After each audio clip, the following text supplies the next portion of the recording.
ئەمنیەی کە لە دەوروبەری باڵوسخانەی تورکیا لە بەغدا بڵاوی پێکراوە بۆ وەرگرتنی زانیاری زیاتر دەچمە لای پامنێرمان ئومید محەممەد ئومید سڵاوت لێبێت زانیاریمان بێتێ لەبارەی ئەو هێزە ئەمنیەی کە لە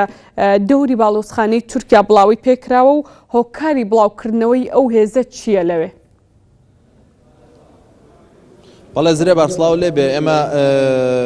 پێشەوەی بینە پەرلەمان لە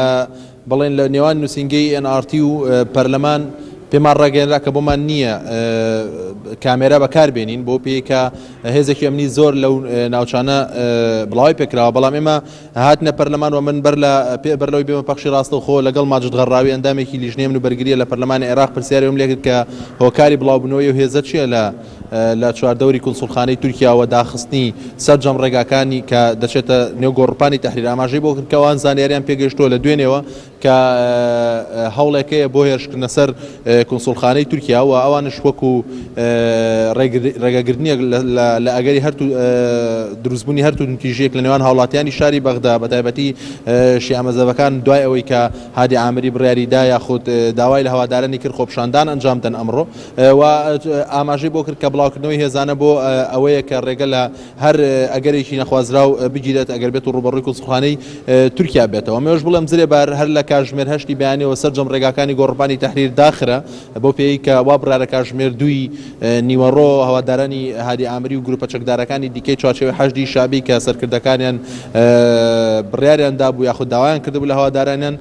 ئەمڕۆ لە شاری بەغدا خۆپشاندان ئەنجامدەن و ئەمڕۆ ڕێوشۆنی ئەمنی سەرجەم دەواازەکانی شاری گۆڕپانی تەحریر داخراوە و کە چوار دەواازەی پردی کۆماری هەر لە کاتژمێر 8 داخرا بووە، دەواازەی ساحەت تێران لە کاتژمێر 9 داخرا و هەردوو دەواازەی ڕەشید و دەواازەی سعدونیش هەردووکیان بەڕووی هاوڵاتیانە کاتژمێر 9 و بە تەواوی داخرا لە ئێستادا گۆڕپانەکە خاڵێ بە پێی زانێرەکان ئێمە و من وەک ئاماژەم پێکرد لە ماجد غەڕاویم پرسی ئاماژەی بۆ کرد کە بەڵێ ئەمڕۆ خۆپشاندانێک ئەکرێەوە ئەوان هەموو ڕێوشێنێکی ئەمنیان گردووە وەکو لیژنەی ئەمن و بەرگریش چاودێری بارودۆخەکەکەن بە شێوەیەکی ورتر و هێزێکی ئەمنی زۆرشان چ چالاکانی مەدەنی بێ یا چ هێزی ئەمنی چەکدار بێت لە چواردەوری گۆڕپانەکە و بە دەوری کونسوڵخانەی تورکیا بڵاوی پێکراوە. بەڵێ زرێ بەڵێ ئومێد وەک دیارە ئێستا لە شوێنی دانیشتنی پەرلەمانی عێراقی کە ئەمڕۆ بڕیارە دانیشتنی پەرلەمانی عێراق بکرێت لەسەر چییە و دانیشتنە؟ بەڵێ لە ڕاستی ئەسرێ باردانیشتن نییە بەڵکو کۆبوونەوەی لیژنەکانی پەرلەمانی عێراقا هەڵبەتە بە یەکێک لە گرنگترینەوە کۆبوونەوەی لیژنەکان ئەمڕۆ کۆبوونەوەی لیژنەی داراییە بۆ پێی کە دوێنێ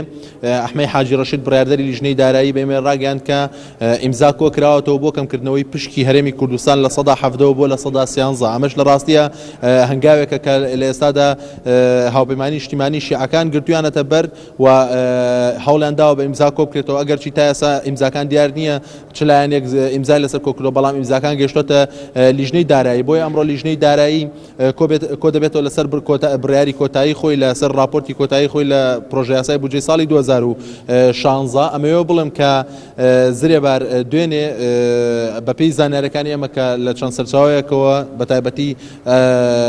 سەرۆک فراکسیۆنەکان بە ئێمە گەیشتۆ کە نایانویستناویان بڵێم لەگەڵ سەلیم جوبوریدا کۆبوونەتەوە و من بۆ زیاتر پشڕاستکردنەوەی هەواڵە پەیوەندیم بە عیماد خەفاجی و تەبێژی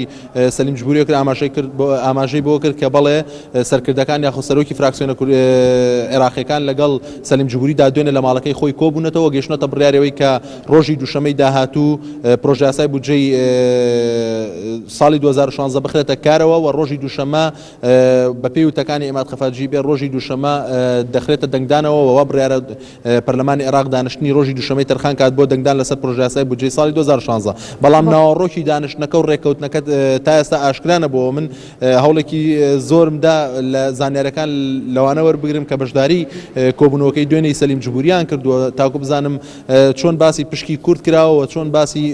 پشکی ئاوارەکان کراوە لەبەرەوەی کە بەپێی زانیاریەکانی ئێمە دوێنێ لە سەلیم جوبوری داوا کراوە کە پشکی ئاوارەکان لە بودجەی ساڵی 2016 زیاد بکە و داوا کراوە کە پشکی حەشدی شابیش زیاد بکە و هەر دوێنێ ئەبوو مادی بەردی مهندس کە کەسی دیاری ناو حەشدی شابیە کەسی سێمی حەشدی شابیە سەردانی لیژنەی دارایی کردووە داوای لیان کردووە کە پشکی حەشدی شابی زیاد بکرێ و سەرجەمیان بابەتانە دوێنێ لە دانیشتنەکەی سەلم جمهوریە تاوتوێ کراوە و ئەمڕۆ کۆبوونەوەی لیژنەکان بە تایبەتی تریش کۆبوونەوەی لیژنەی دارایی و یاسایی دوو کۆبوونەوەی زۆر گرنگ دەبن بۆی کە بگەنە بڕیاری کۆتایی لەسەر پرۆژە یاسای بودجەی ساڵی 2016 تاکو ڕۆژی دووشەمە بکەنە خشتەی کارەوە. من لێرە پێشەوەی بێمە پەخشەوە سەردانی لیژنەی داراییم کرد بەڵام بەداخەوە هیچ ئەندامێکی لیژنەکەم نەبینی بەو پێی کە دانیشتنەکانیان کاژمێری 11 دەست پێەکە بەڵام بە شێوەیەکی گشتی هەموو زانیارەمان لە وتەبێژی سەلم جمهوری ئیماد خەفاجیە وەرگرت. بەڵێ زۆر سپاس بۆ ئومێد محەممەد پامنێرمان بەرپرسی نووسنگەیە نارتی لە بەغدا.